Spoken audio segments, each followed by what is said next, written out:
नमस्कार जनमानस और ई न्यूज़वा के संयुक्त पेशकश में आपका स्वागत है। पॉलिटिकल चर्चा में आपका स्वागत है। हमारे साथ ई न्यूज़वा के सुधांशु जी हैं और मैं हूं मानस मिहिर। दिल्ली चुनाव के बाद सारा राजनीतिक महकमा इस चर्चा में है कि बिहार में क्या होने वाला है। दिल्ली में जिस तरह से बीजेपी ने परचम लहराया है, केजरीवाल को हराया है और उससे बीजेपी का मनोबल है। अब बिहार में इस बात की चर्चा होने लगी है कि जेडीयू और बीजेपी में बड़ा भाई कौन होगा, क्योंकि हमेशा से इसी बात की लड़ाई है। जो बड़ा भाई होगा सीएम पद पर उसकी दावेदारी अधिक मानी जाएगी। क्या कहते हैं सुधांशु आप? सबसे पहले तो आपका बहुत बहुत शुक्रिया। देखिए, एक बात ध्यान में रखिए, जिस तरीके से दिल्ली विधानसभा चुनाव के पहले गृह मंत्री अमित शाह ने महाराष्ट्र को लेकर के बिहार को जोड़ते हुए जो उन्होंने अपनी प्रतिक्रिया दी थी, उन्होंने यह कहा था कि महाराष्ट्र में जिस तरीके से बीजेपी ने ज्यादा सीटें जीती तो बीजेपी का मुख्यमंत्री हुआ। तो सवाल उनसे बिहार को लेकर किया गया था, लेकिन उन्होंने उदाहरण जो है महाराष्ट्र को लेकर दिया था। उन्होंने कहा था जिस प्रकार से महाराष्ट्र में बीजेपी ने ज्यादा सीटें जीती तो मुख्यमंत्री बीजेपी के हुए। तो हालांकि उन्होंने खुलकर यह बात नहीं कही कि बीजेपी जो है बिहार में अगर बीजेपी की सीटें ज्यादा आएगी तो बीजेपी के ही मुख्यमंत्री होंगे, लेकिन इशारों में उन्होंने यह जरूर कह दिया कि महाराष्ट्र की तरह अगर बीजेपी का प्रदर्शन बिहार में भी बेहतर रहा, ज्यादा सीटें बीजेपी की आई, तो मुख्यमंत्री बीजेपी का ही होगा। हालांकि उन्होंने इस बात से यह भी उन्होंने यह कहा था कि इस बात की चर्चा जो है कि बिहार का मुख्यमंत्री कौन होगा, बीजेपी का चेहरा कौन होगा, इसको लेकर एनडीए के जब सभी नेता बैठेंगे तो उस पर चर्चा विस्तार से की जाएगी। उसके बाद देखिए, उसके बाद आनन फानन में बीजेपी बिहार कोर कमेटी ने जो है बैठक करी और बैठक के बाद मुख्यमंत्री नीतीश कुमार को ही बिहार बीजेपी ने मुख्यमंत्री का चेहरा घोषित किया। हालांकि देखिए उस दौरान में सुधांशु जी रोकना चाहेंगे, इसी बीच जी जब अमित शाह का बयान आया और 2 ही 3 दिन बाद चिराग पासवान की तरफ से भी इसी तरह के बयान आए, इसके बाद फिर नीतीश जी मौन हो गए और बिहार में जोरों की चर्चा होने लगी कि फिर से नीतीश एक बार पलटने वाले हैं। उसी के काउंटर में बिहार में जो बीजेपी के अध्यक्ष हैं उन्होंने कहा था कि हम लोग नीतीश के नेतृत्व में ही चुनाव लड़ेंगे। क्या? जी वही चीज मैं आपको बता रहा हूँ कि बीजेपी, हालांकि देखिए जब ये मीटिंग हुई थी बिहार बीजेपी कोर कमेटी की, तो उससे ठीक एक दिन पहले बिहार बीजेपी के जो प्रदेश अध्यक्ष हैं जायसवाल जी, उन्होंने जब उनसे सवाल पूछा गया था तो उन्होंने कुछ नहीं कहा, लेकिन अगले दिन जब बैठक हुई तो उन्होंने इस बात को स्पष्ट किया था कि जो है मुख्यमंत्री का चेहरा जो है बीजेपी का वो नीतीश कुमार ही होंगे। हालांकि उन्हें जानकारी हर बात की थी, उसके बावजूद भी उन्होंने मीडिया को इस बात का जवाब नहीं दिया था, जबकि अंदर खाने सब कुछ चल रहा था कि आखिर करना क्या है, यह पहले से तय था।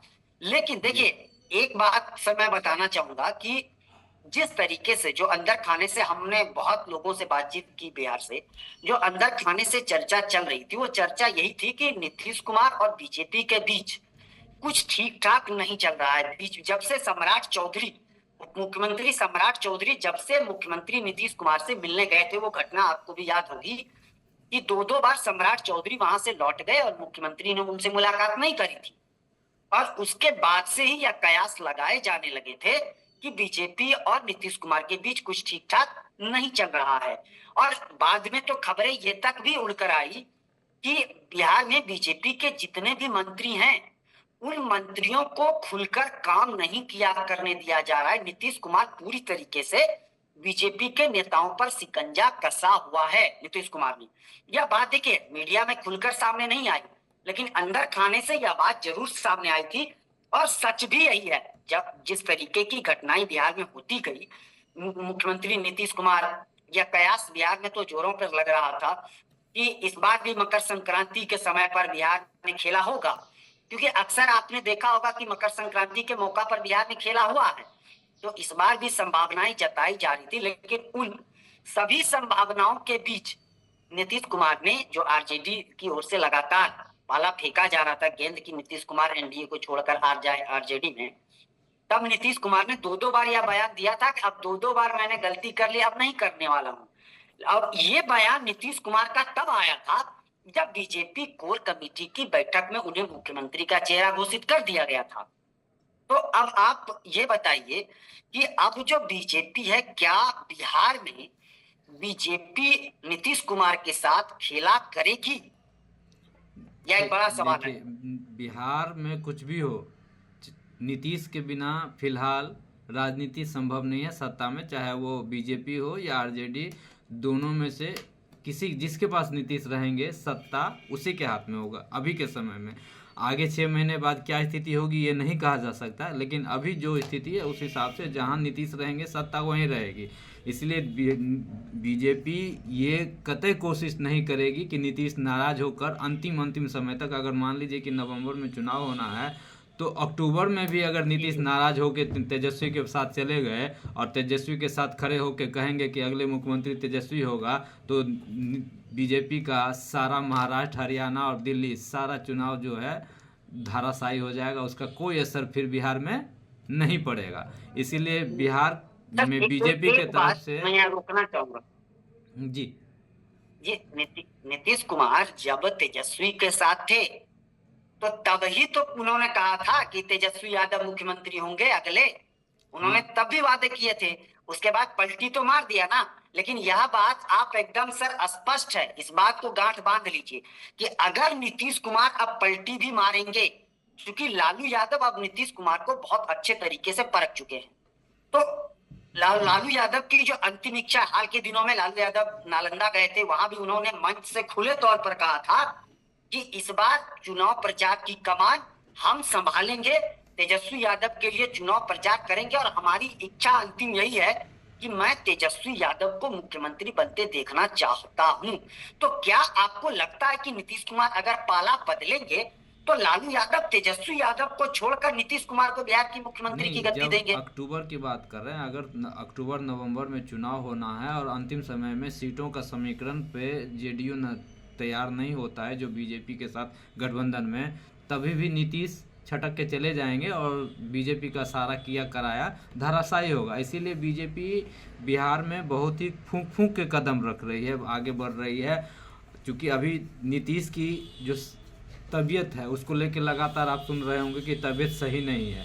शारीरिक तौर पे तो नीतीश बहुत मजबूत हैं, देखते होंगे कि आप प्रगति यात्रा में जा रहे हैं, लेकिन मानसिक तौर से उनकी तबीयत सही नहीं है। इसकी चर्चा चल रही है, ये कहा जा रहा है कि नीतीश अभी उस मानसिक स्थिति में नहीं है कि बैठ के टेबल पे 2 घंटे 3 घंटे या बात कर लें, हर एक सीट पर हर एक क्षेत्र में डिस्कशन कर लें कि इधर मेरा मजबूत है, उधर आपका मजबूत है, ये ले लीजिए। तो ऐसी स्थिति में क्या है कि जेडीयू के तरफ से संजय झा और ललन सिंह और अशोक चौधरी को बीजेपी से बात करने के लिए कहा गया है। तो अगर बीजेपी इनको अपने झांसे में ले लेती है, दबाव में ले लेती है और मना लेती है, तो बीजेपी बड़े भाई की भूमिका में चूंकि आना चाहती है और महाराष्ट्र में जिस तरह से 133 सीट अकेले जीत गई और 142 कुछ ही सीटों का फासला था, उसी तरह से चाहती है बीजेपी कि बिहार में भी जेडीयू जिस तरह से अभी 30, 40, 45 सीट पे है उसी आसपास में रहे और वो बीजेपी शतक पार कर ले, तो फिर नेचुरल चीज है कि वो महाराष्ट्र वाली स्थिति बीजेपी यहाँ पर पैदा कर देगी और बीजेपी का अपना चीफ मिनिस्टर होगा। इसके साथ ही बीजेपी ये भी कोशिश करेगी कि आरजेडी के पास भी इतनी सीटें ना हो कि जेडीयू और आरजेडी मिलके फिर से सरकार बना ले। इस तरह की रणनीति पर बीजेपी की तरफ से काम किया जा रहा है और बीजेपी की तरफ से एक और रणनीति पर फिलहाल काम चल रहा है कि अगले 2 महीने में नीतीश को तैयार किया जा रहा है मानसिक तौर से कि आप कुर्सी छोड़ दीजिए।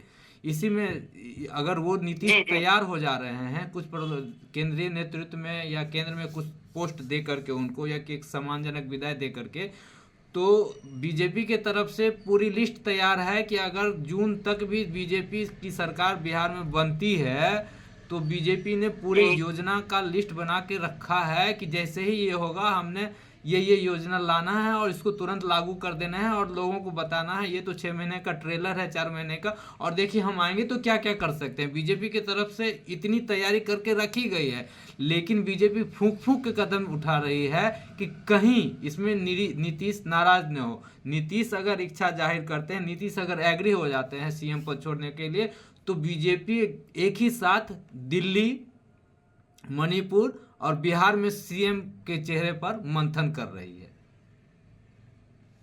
सर एक बात, जो आपने सीटों की चर्चा करी, तो यह बात देखिए, इंडिया ब्लॉक और एनडीए दोनों में सीटों को लेकर घमासान तो अभी से ही जारी है। अगर आप एनडीए की बात करते हैं, जी जी, तो कुछ दिनों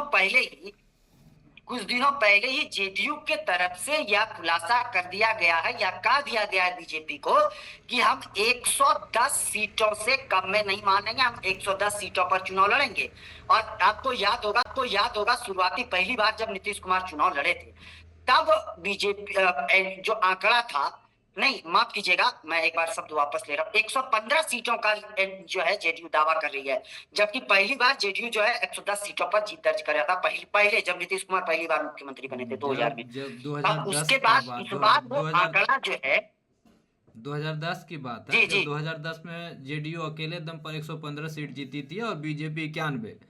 उस समय हाँ तो एनडीए का सबसे ज्यादा था। उस समय जेडीयू बड़ा भाई होता था, लेकिन जैसे ही नीतीश कुमार फिर बीजेपी से अलग हो गए और फिर बीजेपी के साथ है, उसके बाद बड़ा भाई छोटा भाई को लेके जो संशय था वो खत्म हो गया। उसके नए सिरे से चर्चा शुरू हो गई, जो अब तक चल रही है। जहां तक हाँ तो वही मैं मेरे पास जो जानकारी है सीटों को लेकर के, उसमें ये है कि जेडीयू के साथ, जेडीयू की तरफ से क्लियर कर दिया गया है बीजेपी नेतृत्व को कि 143 में से 122 से कम पे तो नहीं मानेंगे, 122 से। हाँ और वही मैं बीजेपी बता की रहा था, तरफ से 115 कांटा पार करना चाह रहे हैं। बीजेपी की तरफ से ये कोशिश की जा रही है, उनको कहा जा रहा है कि हाँ 122 से आपको दिया, 122 हमने आपको दिया, उसमें आप कुशवाहा और मांझी और चिराग को भी एडजस्ट कर लीजिए, ठीक है। अब जबकि 122 में सर अगर एक चिराग, सेकेंड, मांझी और कुशवाहा को एडजस्ट कर लेगी जेडीयू, तो स्वाभाविक तौर पे क्या होगा कि इनके पास वो जेडीयू, बीजेपी के हाथ में 121 सीटें आ जाएंगी, ठीक है। ऐसी बीजेपी इस प्रयास में लगी हुई है कि वो अगर कह रहा है, जेडीयू के तरफ से कहा जा रहा है कि 122 सीट पे चुनाव लड़ेंगे, तो ठीक है आप लड़िए, कोई रोक नहीं रहा है आपको, लड़िए। इसमें आप इनको भी एडजस्ट कर लीजिए। इस चीज पर अभी नहीं चर्चा नहीं तो चल रही है। सर जी इसमें जो है वो जीतन राम मांझी भी तो कह चुके हैं ना कि 40 सीट पर हम लड़ेंगे, जबकि चिराग पासवान ने कह दिया कि बिहार के जितने भी जिले हैं, 38 जिलों में से हर जिले में हमें एक एक सीट चाहिए। तो अगर 122 जेडीयू, 40 जीतन राम मांझी हम, और अगर चिराग पासवान को बीजेपी 38 सीट देती है, तो फिर बीजेपी कहाँ जाएगी? हाँ, ऐसा नहीं होगा। जेडीयू जेडीयू के साथ मिला जुला के कुछ भी हो, बीजेपी कम से कम 110 सीट पे खुद लड़ेगी। उसके अलावे हाँ हाँ एडजस्टमेंट होगा। मांझी मांझी को मुश्किल से 7 से 10 सीटें मिलने जा रहा है।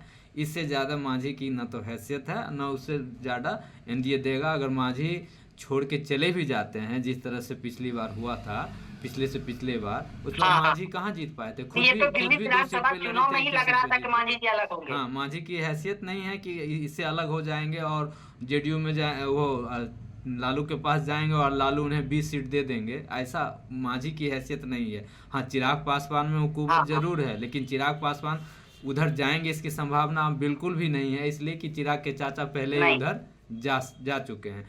इसीलिए जी बीजेपी जी जी पूरी तरह से बहुत धीरे धीरे अपनी रणनीति पर काम कर रही है और वो कोशिश कर रही है कि 122 के अंदर बाकी जितनी पार्टियां हैं बीजेपी को छोड़ के, उसको समाहित कर लिया जाए और रिजल्ट फिर महाराष्ट्र के तरह, चूँकि जिस तरह से हरियाणा, महाराष्ट्र और दिल्ली में हुआ है ना चुनाव, उसका बीजेपी जी जी। उत्साहित है। एक सवाल मेरे मन में आ रहा है सर, लगातार आ रहा है, जी जी, कि वो सवाल ये है कि बिहार में अभी बीजेपी का सबसे बड़ा चेहरा है कौन, जिस पर भरोसा किया जा सकता है कोई नीतीश कुमार के खिलाफ टक्कर दे सकते हैं? देखिए इसको लेकर है ना कि बिहार बीजेपी की रणनीति ये नहीं रही है कि वो सीएम कैंडिडेट को लेकर के पहले घोषणा कर दे। अब थोड़ा फ्लैशबैक में चलिए, जब 3 राज्य मध्य प्रदेश, राजस्थान और छत्तीसगढ़ में चुनाव हो रहा था, क्या उस समय बीजेपी ने सीएम कैंडिडेट की घोषणा कर दी थी? क्या महाराष्ट्र में जब चुनाव हो रहा था तो बीजेपी ने सीएम कैंडिडेट की घोषणा कर दी थी? नहीं ना, वहाँ भी नहीं था। वहाँ पर तो शिवराज सिंह चौहान मुख्यमंत्री थे, लगातार कई सालों से मुख्यमंत्री थे, फिर भी बीजेपी ने शिवराज सिंह चौहान के नामों की घोषणा नहीं की थी। उससे पहले आप देखेंगे तो जब आसाम में चुनाव हुआ था तो आसाम बीजेपी ने में भी, राजस्थान में भी सरप्राइज दिया, हाँ, जब आसाम में मध्य भी प्रदेश चुनाव, में भी सरप्राइज दिया। हाँ, दिल्ली में भी देख लीजिए, दिल्ली में भी जब चुनाव से पहले केजरीवाल कई बार लगातार पूछते रहे हैं कि भाई आपका सीएम कैंडिडेट कौन होगा। दिल्ली में भी किसी का नाम पर कोई सहमति नहीं है। इसी तरह बिहार लेकिन में, सर दिल्ली में तो बीजेपी ने इससे पहले कई बार जो है ये तो सीएम कैंडिडेट की घोषणा तो करी थी ना सर। हाँ, एक बार किरण बेदी को करा, किरण बेदी के समय की बात है 2015 में। उसके बाद से किरण बेदी के बाद से ही बीजेपी को जो झटका लगा ना, उसके बाद से ही अपनी रणनीति हाँ, चेंज कर लिया और फिर से सीएम की नहीं घोषणा, सीएम, उससे पहले एक बार हर्षवर्धन को भी करा था, डॉक्टर हर्षवर्धन जो इस केंद्रीय मंत्री रह चुके 2013 हैं की बात है जी। जी। उसके बाद से अब नहीं चल रहा है। यहाँ कोई कदावर नेता है नहीं है, वो तो रिजल्ट के बाद जिसको चाहेगी, जिस पर मोदी शाह का हाथ पड़ेगा ना, वही बड़ा नेता हो जाएगा, फिर वही चीफ मिनिस्टर होगा और वही अच्छा काम करने लग जाएगा। बीजेपी की यही रणनीति रहती है। इसी तरह से किसी के चेहरे पर नहीं, काम नहीं चल रहा। आप इतने दिनों से बिहार के पॉलिटिक्स को देख रहे हैं, समझ रहे हैं, आपको बहुत ज्यादा बिहार को लेकर, बिहार की राजनीति को लेकर आपको बहुत ज्यादा अनुभव है। तो एक वो आपको लग रहा होगा ना कि जैसे तेजस्वी यादव इंडिया ब्लॉक में सबसे बड़े नेताओं में से एक माने जा रहे हैं और सीएम के उम्मीदवार भी मान के चलिए इंडिया ब्लॉक की ओर से वही होंगे। तो अगर एनडीए में नीतीश कुमार और बीजेपी दोनों टूटती है, मैं सपोज दैट की बात कर रहा हूँ दूर की, दोनों अगर टूटती है तो नीतीश कुमार के सामने बीजेपी किसे खड़ा करेगी? किसी एक चेहरे पर नहीं जाएगी, क्योंकि यहाँ कास्ट समीकरण को देखा जाता है और बीजेपी इसको बहुत ही गहनता के साथ परीक्षण करती है और उसके बाद फिर जात के आधार पर बीजेपी नेता को आगे बढ़ाती है। किस समय क्या है, अभी बीजेपी देखिएगा 2 दिन पहले या 3 दिन पहले ही करीब 38 या 43 जिलाध्यक्ष की घोषणा किया है बीजेपी ने। उसमें जातीय समीकरण को बहुत ही गहनता के साथ उसमें समाहित किया है। इसमें बीजेपी की तरफ से अब ये इस फोक पर काम किया जा रहा है कि अगर नीतीश नहीं रहेंगे, नीतीश की जो तबीयत है उस हिसाब से नीतीश अगले लंबे समय तक अब राजनीति में नहीं रह सकते हैं। ऐसी स्थिति में जब नीतीश नहीं रहेंगे तो नीतीश का जो कोर वोट बैंक है वो उनके जाने के बाद कहीं छिटके नहीं। वो राजनीति से अगर संन्यास ले लेते हैं या फिर केंद्रीय राजनीति में चले जाते हैं, वैसी स्थिति में नीतीश का जो कोर वोट बैंक है, दलित अति पिछड़ा है, वो कहीं छिटके नहीं। इसको लेकर बीजेपी के तरफ से अब काम शुरू कर दिया गया है और इसी को ध्यान में रखते हुए अभी जो जिला अध्यक्षों के नामों की घोषणा की गई है बीजेपी की तरफ से, उसमें उस लिस्ट को जब आप देखेंगे ना तो बहुत गहनता के साथ उस पर फोकस किया गया है। सभी जहां जिस क्षेत्र में जिस बहुलता, जिस जाति का बहुलता है, वहां पर उसको तवज्जो दिया गया है। हाँ, उस लिस्ट में थोड़ा सा महिलाओं को लेके ये मायूसी है। उसमें 43 में से सिर्फ 2 ही महिलाओं को जगह दिया गया है। इस पर लेकर चर्चा, हालांकि अभी 7-8 जिला अध्यक्ष घोषणा और होना हो सकता है उसमें कुछ हो। एक सवाल और जो बहुत दिनों से चल रहा है, इसे लेकर बिहार की राजनीति भी बहुत गरमाई और वो अभी तक जारी है। एक सवाल ये आ रहा है कि क्या नीतीश कुमार के सुपुत्र निशांत राजनीति में आ रहे हैं क्या? देखिए, नीतीश कुमार उन्हें विरासत सौंप रहे हैं क्या? इसे लेके ना पिछले कुछ दिनों से चर्चा जरूर है। इस पर हम लोग अगले वीडियो में चर्चा करेंगे। इस पर लंबी चर्चा हो सकती है। जो जिस तरह की चर्चा चल रहा है, ये तो चर्चा जरूर है कि वो आएंगे और आने वाले हैं। जिस तरह से पिछले 1.5 महीना पहले उन्होंने एक पारिवारिक कार्यक्रम में ही सही लेकिन कहा था कि नीतीश अच्छा काम कर रहे हैं और नीतीश को आप लोग, नीतीश मेरे पिताजी हैं, इनको वोट दे के जिताइए, नीतीश अच्छा काम कर रहे हैं। उस दिन के बाद से ही इस चीज़ की चर्चा होने लगी, क्योंकि इससे पहले कभी भी राजनीतिक मामलों पर निशांत की तरफ से कोई बयानबाजी नहीं होती थी। वो बोलते थे, हमेशा नहीं। हाथ जोड़ लेते थे, जब भी कोई मीडिया की तरफ से सवाल होता था तो हाथ जोड़ लेते थे, नहीं मुझे माफ़ करिए, मेरी इसमें रुचि नहीं है, मैं इस पर। लेकिन जब से ये हुआ है ना, इस मुद्दे पर हम लोग कभी चर्चा करेंगे अगले दिन।